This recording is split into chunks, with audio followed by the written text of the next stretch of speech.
faithful God. Ubangiji meicheto, Ubangiji meikauna. Thank you, God of mercy. Thank you, my Lord. Thank you, God of mercy. Thank you, my Lord. Thank you, God of mercy. Thank you, my Lord. Thank you, God of mercy. Thank you, my Lord. Oh God of mercy, we thank you. In your word of Isaiah chapter 43 verse 25, you said, I will forgive your sins and I will forget your iniquities. And in Psalm 103 verse 3, your word says, your sins I forgive, your sickness I heal. Oh God of mercy, thank you for you are a forgiving God.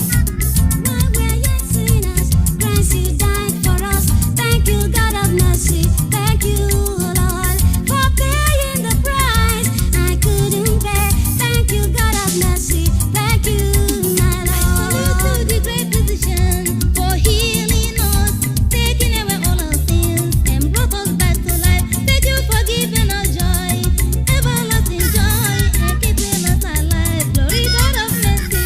Thank you, God of mercy. Thank you, my Lord. Thank you, God of mercy. Thank you, my Lord. Thank you, God of mercy. Thank you, my Lord. Thank you, God of mercy. Thank you, my Lord. Oh, Israel, hope in the Lord.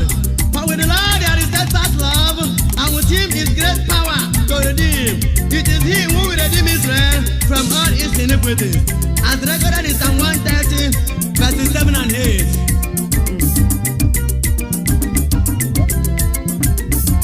Ọkpara Chukwu onye na-eme ma chọma. Ọkpara Chukwu onye na-eme ma daalụ. Ọkpara Chukwu onye na-eme ma chọma. Ọkpara Chukwu onye na-eme ma daalụ. Ọbara Chukwu onye nje aba mba chiọma. Ọbara Chukwu aka m dị n'elu daalụ.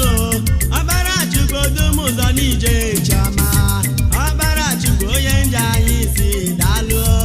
Ọkpara Chukwu onye na-eme ma chọma. Ọkpara Chukwu onye na-eme ma daalụ. Ọkpara Chukwu onye na-eme ma chọma. Ọkpara Chukwu onye na-eme ma daalụ.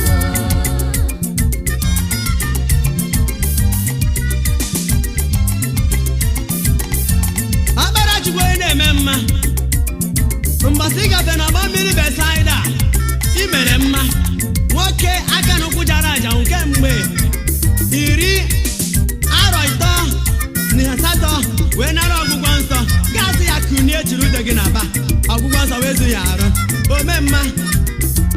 Ọkpara Chukwu Chukwu na-eme ma imela. Jizọs ike meriri ọnwụ mma mma. Yes. Ọkwa ga-ebube ekele igwe ekele. Ebube eluigwe. Aka gbaziri igwe daalụ. Ọkpara Chukwu onye na-eme ma chọma. Ọkpara Chukwu onye na-eme ma daalụ. Ọkpara Chukwu onye na-eme ma chọma. Ọkpara Chukwu onye na-eme ma daalụ. Ọkwa gị lụrụ ọrụ ịtụnanya n'ime m. I mere ka akwa mgbochi kewa n'ime ndụ m. Ị mapụtara m n'ime nsogbu ụwa odogwu. Ọnụ m jụrụ na-ekele odogwu mma mma. Ọkpara Chukwu onye na-eme ma chọma. Ọkpara Chukwu onye na-eme ma daalụ. Ọkpara Chukwu onye na-eme ma chọma. Ọkpara Chukwu onye na-eme ma daalụ. Ee, dịka e dere n'akwụkwọ ọrụ ndị ozi isi nke 10 amaokwu nke 38, Jesu Kristi etere mmanụ o wee na-agagharị na-eme mma, na-agwọ ndị ọrịa, na-atọpụ ndị egwu ezukere agbụ. Jizọs bagharịba mewe mma, gwọba ndị ọrịa n'oge nke anyị, chụbara anyị ajọ mmụọ, wetebara anyị arọ ịdị mma. Haleluya.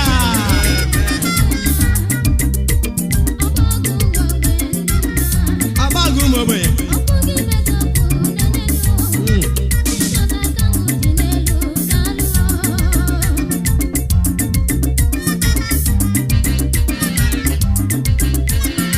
Ee, Jizọs Kraịst onye tere mmanụ nke mmụọ nsọ na ike na-agagharị na-eme mma, na-agwọ ndị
those who are in the bondage of the evil world, do the same in our time, Lord, and be glorified.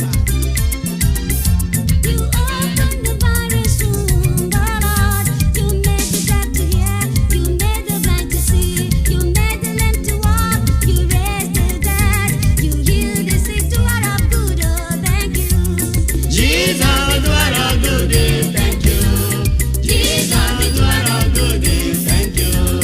Jesus, do what of good is, thank you.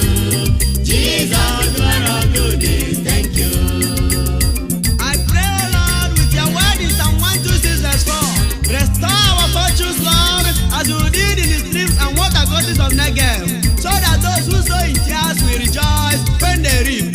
Hallelujah. You are the doer of goodness. Do good in the families of the people of God. Visit the barren wombs and do good for them, Lord. Visit the unemployed and fetch lucrative jobs for them, Lord. Those who are hopeless, may they receive the gift of hope. May the disappointed be appointed. May those who fail begin to succeed. May the wretched begin to be rich. Blessings in the families of the people of God, Lord.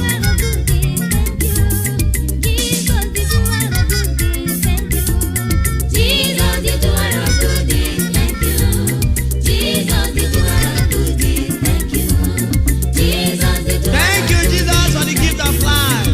Thank you for the gift of energy. Thank you for the gift of strength. Thank you for the children you have given to us. Thank you for the gift of the air. Thank you for the gift of sleep. Thank you, Jesus. You who is able to keep us from falling. Thank you.